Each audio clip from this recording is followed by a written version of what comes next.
Assalamualaikum warahmatullahi wabarakatuh. Nama saya Herliana, saya mahasiswa IAIN Pontianak, Fakultas Tarbiyah dan Ilmu Keguruan, Prodi PGMI. Saya kelas 2A. Dan di sini saya mempresentasikan materi dengan judul Sejarah dan Ilmu Pendidikan Islam pada masa Khalifah Bani Abbasiyah. Berdirinya dinasti Bani Abbasiyah ini ialah melanjutkan kekuasaan dari dinasti Umayyah. Dinamakan Khalifah Bani Abbasiyah karena para pendiri dan penguasanya ialah dari keturunan Al-Abbas, paman dari Nabi Muhammad SAW. Kekuasaannya berlangsung dalam kurun waktu yang cukup lama, dari tahun 132 Hijriah sampai dengan 656 Hijriah, atau sama dengan 750 Masehi sampai dengan 1258 Masehi. Khalifah pertama dari dinasti ini ialah Abdullah As-Saffah bin Muhammad bin Ali bin Abdullah bin Abbas bin Abdul Muttalib. Pada tanggal 13 Rabiul Awal pada tahun 132 Hijriah, Abdul Abbas As-Saffah dibaiat menjadi khalifah yang pertama dari keluarga Abbasiyah di kota Kufah. Ketika itu Marwan bin Muhammad masih hidup. Pada tahun 750 Masehi atau sama dengan 27 Zulhijjah 132 Hijriah, Khalifah Umayyah yang terakhir itu meninggal dalam pertempuran dengan tentara Abbasiyah di Mesir. Semulanya keluarga Abbasiyah ingin mengambil Damaskus menjadi ibu kota khalifahnya. Namun karena di sana masih banyak pengikut dari keluarga Bani Umayyah, apalagi jauh dari Persia, pusat kekuasaan mereka, dan dekat dari batas Imperium Romawi Timur yang mungkin membahayakan kedaulatannya yang masih baru. Ia menjadikan kota baru yaitu Kufah sebagai ibu kotanya. Penguasa pertama Abbasiyah ini berjasa dalam meletakkan dasar bagi penerus-penerusnya. Dalam rentang waktu yang panjang, dinasti ini banyak memperoleh sejarah emas bagi peradaban Islam. Terdapat 10 khalifah yang dapat dikategorikan sebagai khalifah berprestasi dalam memimpin negara. Mereka ialah As-Saffah, Al-Mansur, Al-Mahdi, Al-Hadi, Al-Rasyid, Al-Amin, Al-Ma'mun, Al-Muqtasim, Al-Wasiq, dan Al-Mutawakkil. Selanjutnya ialah perkembangan pendidikan Islam pada masa dinasti Abbasiyah. Pada masa dinasti ini, pola pemerintahan yang diterapkan berbeda-beda sesuai dengan perubahan politik, sosial, dan budaya. Berdasarkan perubahan pola pemerintahan dan politik, para sejarawan membagi masa pemerintahan Bani Abbas menjadi 5 periode. Periode pertama pada tahun 132 Hijriah sampai dengan 232 Hijriah atau sama dengan 750 Masehi sampai dengan 847 Masehi. Disebut dengan periode pengaruh Persia pertama. Periode yang kedua pada tahun 232 Hijriah sampai dengan 334 Hijriah atau sama dengan 847 Masehi sampai dengan 945 Masehi disebut masa pengaruh Turki pertama.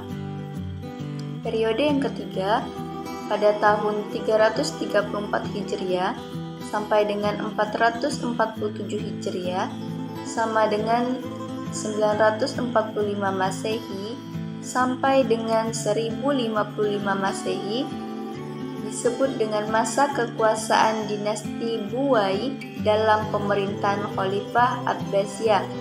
Periode ini disebut juga dengan masa pengaruh Persia kedua. Periode yang keempat pada tahun 447 Hijriah sampai dengan 590 Hijriah atau sama dengan 1055 Masehi sampai dengan 1194 Masehi. Disebut dengan masa kekuasaan dinasti Bani Seljuk dalam pemerintahan Khalifah Abbasiyah. Biasanya disebut juga dengan masa pengaruh Turki kedua. Periode yang kelima pada tahun 590 Hijriah sampai dengan 656 Hijriah atau sama dengan 1194 Masehi sampai dengan 1258 Masehi ialah masa khalifah bebas dari pengaruh dinasti lain, tetapi kekuasaannya hanya efektif di sekitar kota Baghdad. Zaman pemerintahan dinasti Abbasiyah dikenal sebagai zaman keemasan dan kejayaan Islam. Secara politis, para khalifah betul-betul kokoh yang kuat dan cinta ilmu pengetahuan, sekaligus merupakan pusat kekuasaan politik dan agama. Di sisi lain, kemakmuran masyarakat pada saat ini mencapai tingkat tertinggi. Pada masa ini pula, umat Islam banyak melakukan kajian kritis terhadap ilmu pengetahuan, sehingga berhasil menyiapkan landasan bagi perkembangan filsafat dan ilmu pengetahuan dalam Islam. Dinasti Abbasiyah menyumbang peran penting dalam soal alih bahasa dan terjemah. Penerjemahan karya-karya penting sebenarnya sudah dimulai sejak pertengahan dinasti Umayyah. Ketika kekuasaan beralih ke tangan dinasti Abbasiyah, kegiatan penerjemah ke dalam bahasa Arab semakin banyak dan dilakukan secara besar-besaran. Al-Mansur termasuk Khalifah Abbasiyah yang ikut andil dalam membangkitkan pemikiran. Dia mendatangkan begitu banyak ulama dalam berbagai disiplin ilmu pengetahuan ke Baghdad. Al-Ma'mun, pengganti Al-Rashid, ia adalah Khalifah ke-7 Bani Abbasiyah yang melanjutkan kepemimpinan saudaranya Al-Amin. Ia dikenal sebagai khalifah yang sangat cinta kepada ilmu. Pada masa pemerintahannya, penerjemahan buku-buku asing disebar untuk mengikuti perkembangan ilmu pengetahuan saat itu. Khalifah Al-Ma'mun memperluas Baitul Hikmah yang didirikan ayahnya, Harun al-Rasyid, sebagai perpustakaan, observatorium, dan pusat penerjemah. Pendirian Baitul Hikmah merupakan karya monumental Al-Ma'mun yang dimaksudkan untuk memasukkan hal-hal positif dari kebudayaan Yunani ke dalam Islam. Baitul Hikmah merupakan pusat pengkajian dan penelitian berbagai macam ilmu sekaligus perpustakaan yang lengkap dengan tim penerjemah. Selanjutnya ialah tujuan dan kurikulum pendidikan Islam pada masa dinasti Abbasiyah. Pada masa Nabi Muhammad SAW, masa Khulafaur Rasyidin, dan masa Bani Umayyah, tujuan pendidikan salah satu yaitu keagamaan semata-mata, mengajar dan belajar karena Allah dan mengharap keridhaannya. Sementara pada masa Bani Abbasiyah, tujuan pendidikan itu telah bermacam-macam karena pengaruh masyarakat pada saat itu. Tujuan yang dapat disimpulkan ialah yang pertama, tujuan akhlak dan keagamaan. Seperti pada sebelumnya, anak-anak dididik dan diajar membaca atau menghafal Al-Quran. Ialah karena hal itu suatu kewajiban dalam agama, supaya mereka mengikuti ajaran agama dan berakhlak menurut agama. Begitu juga mereka diajarkan ilmu tafsir, hadis, dan sebagainya adalah karena tuntutan agama. Yang kedua ialah tujuan kemasyarakatan. Selain tujuan keagamaan dan akhlak, ada pula tujuan kemasyarakatan, yaitu pemuda-pemuda belajar dan menuntut ilmu supaya mereka dapat mengubah dan memperbaiki masyarakat. Dari masyarakat yang penuh kejahilan menjadi masyarakat yang tahu akan ilmu pengetahuan. Dari masyarakat yang mundur menjadi masyarakat yang maju dan makmur. Yang ketiga ialah tujuan pendidikan.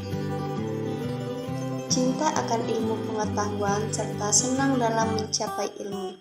Mereka belajar tidak mengharapkan keuntungan apa-apa selain dari mendalami ilmu pengetahuan.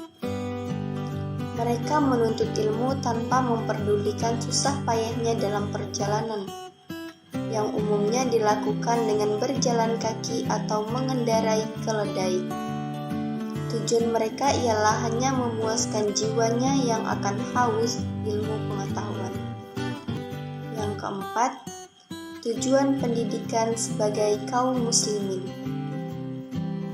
Mereka menuntut ilmu supaya mendapat penghidupan yang layak dan berpangkat yang tinggi, atau bahkan mungkin mendapatkan kemegahan kekuasaan di dunia ini. Untuk kurikulum pendidikan Islam pada masa dinasti Abbasiyah dibagi menjadi 3 bagian sesuai dengan tingkatan masing-masing. Yang pertama ialah kurikulum pendidikan dasar, atau disebut dengan kutab, di mana pendidikan dasar ini belajar untuk membaca Al-Quran dan menghafalkannya, belajar pokok-pokok agama Islam seperti cara berwudu, sholat, puasa, menulis kisah atau riwayat orang-orang besar Islam, membaca dan menghafal syair-syair atau natsar, berhitung pokok-pokok nahwu dan saraf ala kadarnya. Yang kedua ialah kurikulum menengah pendidikan, seperti rencana pembelajaran untuk tingkat menengah tidak ada keseragaman di seluruh negara Islam. Pada umumnya, rencana pelajaran tersebut meliputi mata pelajaran yang bersifat umum. Contohnya Al-Quran, bahasa Arab, kesastraan, fikih, tafsir, hadis, nahwu, saraf, ilmu-ilmu pasti, mantiq, ilmu falak, tarik atau sejarah, ilmu-ilmu alam, kedokteran, dan musik. Yang ketiga ialah kurikulum pendidikan tinggi. Pada umumnya, rencana pembelajaran pada perguruan tinggi Islam dibagi menjadi 2 jurusan. Yang pertama, jurusan ilmu-ilmu agama dan bahasa serta sastra Arab, yang disebut juga sebagai ilmu-ilmu naqliyah, yang meliputi tafsir Al-Quran, hadis, fikih, dan usul fiqh. Nahwu atau saraf, balaghah, bahasa dan kesastraan. Yang kedua ialah jurusan ilmu-ilmu umum, yang disebutkan sebagai ilmu aqliyah, meliputi mantiq, ilmu-ilmu alam dan kimia, musik, ilmu-ilmu pasti, ilmu ukur, ilmu falak, ilmu ilahiyah, ilmu ketuhanan, dan ilmu tumbuh-tumbuhan dan kedokteran. Sekian dari materi yang saya sampaikan. Materi yang selanjutnya ialah akan disampaikan oleh Windy Astari.